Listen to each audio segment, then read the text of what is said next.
जीवन। अगर तुम अधिक से अधिक व्यक्ति को पूछोगे कि तुम जीवन के बारे में क्या जानते हो, तो उन्हें कुछ भी पता नहीं होगा। हर व्यक्ति का जीवन के बारे में कुछ अपना ही अंदाज होता है, अपने ही विचार होते हैं। क्योंकि ज़्यादातर व्यक्ति यही मानते हैं कि व्यक्ति के लिए हम आत्मज्ञान से क्या दे सकते हैं। यहाँ पर बातें आत्मज्ञान की होती हैं, जीवन की नहीं हो पाती, जिसके कारण मनुष्य के जीवन में बड़ी ही उथल पुथल सी देखने को मिलेगी। क्योंकि व्यक्ति आत्मज्ञान की चर्चा सरलता से कर लेता है।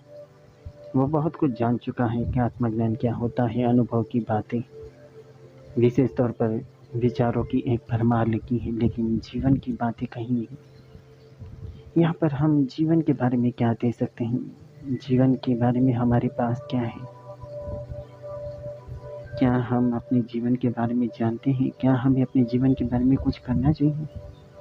हमारे पास जीवन के लिए कोई स्रोत नहीं है, हमारे पास आत्मज्ञान के लिए बहुत कुछ है।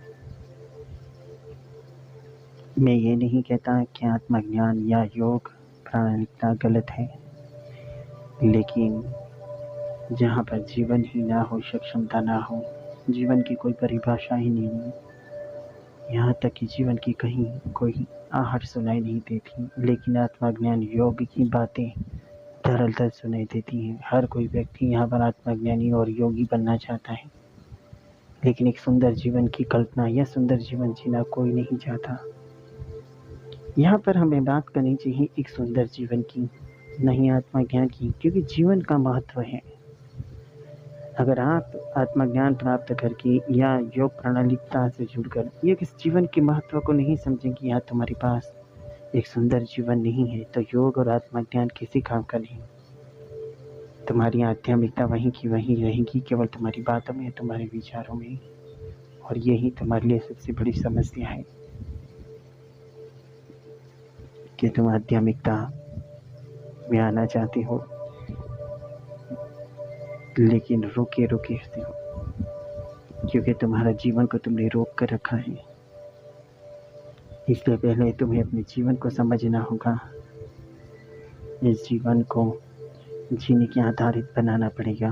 क्या तुम जिस प्रकार से जी रहे हो, ये तुम्हारा शरीर, तुम्हारे शरीर की जुड़ी हुई तुम्हारी प्राणिकता भोजन से जुड़ी हुई चाहे किसी भी प्रकार से, क्या वो सही ढंग से है, क्या उस प्रकार से काम कर रही है जिस प्रकार से उसे करना चाहिए? बिल्कुल भी नहीं।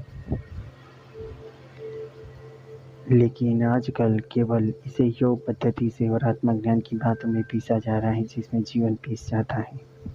और समस्या ये होती है कि बहुत सी जगह पर योग प्रणालिकता या आत्मज्ञान पर कोई भी व्यक्ति वो नहीं कर पाता जो वो सोचता है, क्योंकि ये केवल एक सोच बन के रह गई है कि हम योग और आत्मा प्रणालिकता को पार कर लेंगे या आध्यात्मिकता के मार्ग पर चल जाएंगे। बस तुम अपने विचारों से बदलना चाहते हो, अपने जीवन से नहीं जुड़ना चाहते।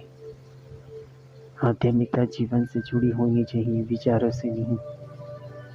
ये जीवन की प्रणालिकता स्वयं से जुड़ी होनी चाहिए, क्योंकि ये जीवन तुम्हारा है, किसी और का नहीं है। अपने अमूल्य जीवन को केवल विचारों की पावर में मत डुबाओ।